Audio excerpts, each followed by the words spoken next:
తిరుమలగిరులు భక్తులతో కిటకిటలాడిపోతున్నాయి. నిండిపోయిన కంపార్ట్మెంట్లు ఒకవైపు, కిక్కిరిసిన క్యూలైన్లు మరోవైపు తిరుమలని భక్త సంద్రంగా మార్చేసింది. ఎన్ని గంటలైనా సరే ఆ వెంకన్నను దర్శించుకోవాలన్న భక్తుల అభీష్టాన్ని నెరవేర్చుతూ స్వామివారు కూడా దర్శన భాగ్యం కల్పిస్తున్నారు. తిరుమలగిరులు గోవిందుని నామస్మరణతో మారుమోగుతున్నాయి. వేలల్లో తరలివస్తున్న భక్తులతో ఏడుకొండలు కిటకిటలాడుతున్నాయి. ఆ వెంకటనాథుని దర్శనం కోసం బారులు తీరిన భక్త జనంతో భారీ క్యూ లైన్లు కనిపిస్తున్నాయి. గదుల కోసం CRO, MBC, Padmavathi, TB, ARP కౌంటర్ల వద్ద భక్తులు క్యూ లైన్లలో బారులు తీరారు. తలనీలాలు సమర్పించే కళ్యాణ కట్టలు కూడా భక్తులతో నిండిపోయాయి.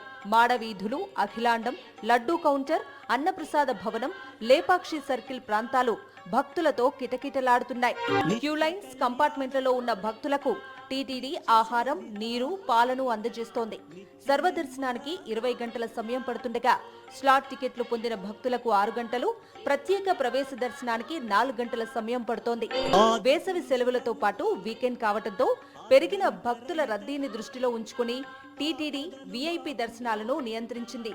శుక్ర, శని, ఆదివారాలలో సిఫార్సు లేఖలను రద్దు చేసింది.